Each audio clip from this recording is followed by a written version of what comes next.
If you've ever shared your struggles, anxiety, self doubt, or mental health stuff, I bet you've heard people say you're not alone. It's meant with good intentions, but sometimes it doesn't help. It can feel hollow, like a phrase you hear but don't really believe. It makes me wonder, why do we say it so much and how can it ever feel true? In this video, I want to explore that. Why you're not alone can feel frustrating or empty, and more importantly, how we can learn to trust it. Let's dive in. Just so you know, I'm not a mental health professional. I'm sharing this from my own experience, not offering therapy or clinical advice. I hope my story and what's helped me can be useful. But if things ever feel heavy or overwhelming, please consider talking to someone trained, a counselor, therapist, or someone you trust. Thank you for being here with me. We were raised to believe that care is only deserved if we're good enough. Sure, there's some truth to that. We all have responsibilities and showing up matters. But that idea gets twisted when we start measuring ourselves against other people's highlight reels.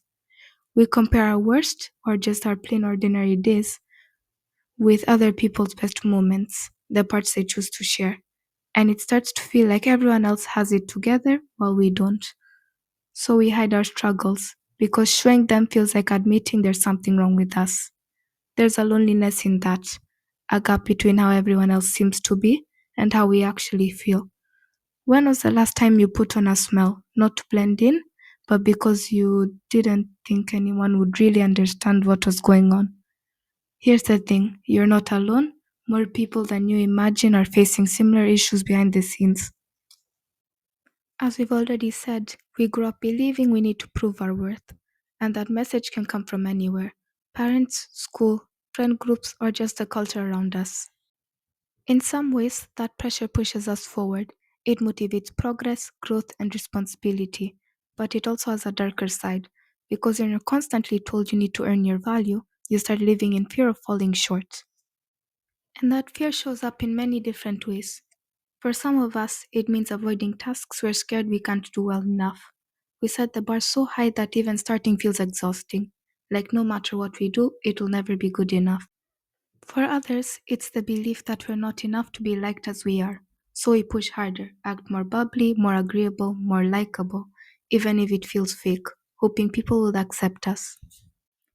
And then there's shame around money. When someone is struggling with bills, they're often treated as if they're irresponsible or less than. Instead of support, they get judgment.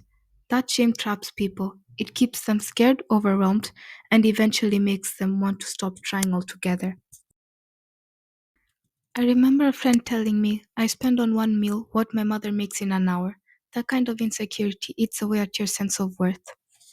And on top of all that, there's a pressure tied to gender. Men are told they need to be wealthy, and men are told they need to be stunning. People end up believing they're unlovable unless they push themselves beyond what's healthy, obsessing over their looks, status, or performance. And here's where the nuance comes in. Yes, we all have responsibilities. We have to work towards our goals, take care of our health, and be accountable for our actions. The pressure to grow can be useful to a point. But everyone starts somewhere, and real growth doesn't come from shame. It comes from support and wanting to become better, not running away from or punishing yourself. I've lived some of these too. I used to leave projects until the last minute, then panic over every detail because I was terrified of making a mistake I'd regret. And I tried so hard to make people like me by acting overly bubbly, and honestly, it didn't work, it just drained me. These aren't personal failures. Sometimes life throws things at you. Your mind is built to protect you, not to be perfect, so it reacts, it avoids, and it tries to keep you safe. And that isn't always about willpower. Sometimes it's timing, luck, or your own mind making you believe you're failing when you're really doing your best to cope. Here are some common examples most of us relate to: pushing yourself to do more, to be more, even when it drains you; delaying important tasks because starting feels risky, then panicking when there's no time left; doubting success, wondering if it's really deserved, and worrying that others will see through you; comparing your life to others, their success, confidence, looks, and feeling behind; being always on, carrying stress that never lets up, with rest feeling unsafe; questioning the point of it all, even when things go well; Listening to that inner critic, replaying mistakes, whispering doubts and fears, worrying about body and appearance and how others perceive you, feeling like money and status define your worth or show how far behind you are, balancing cultural, family, and societal expectations, never fully feeling at home. Why being kind to yourself matters. Being harsh on yourself rarely helps. Mistakes, setbacks, or slow progress aren't failures, they're part of figuring things out. Real progress usually comes from routines, connections, and being gentle with yourself, not from quick fixes.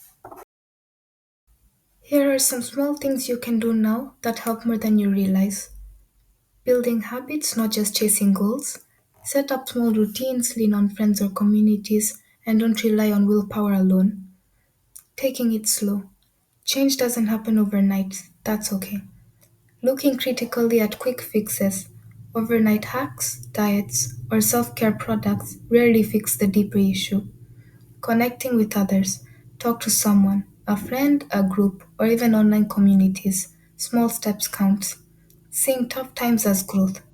Hard moments are painful, but they help us grow, little by little, making us more steady, more caring, and a bit stronger.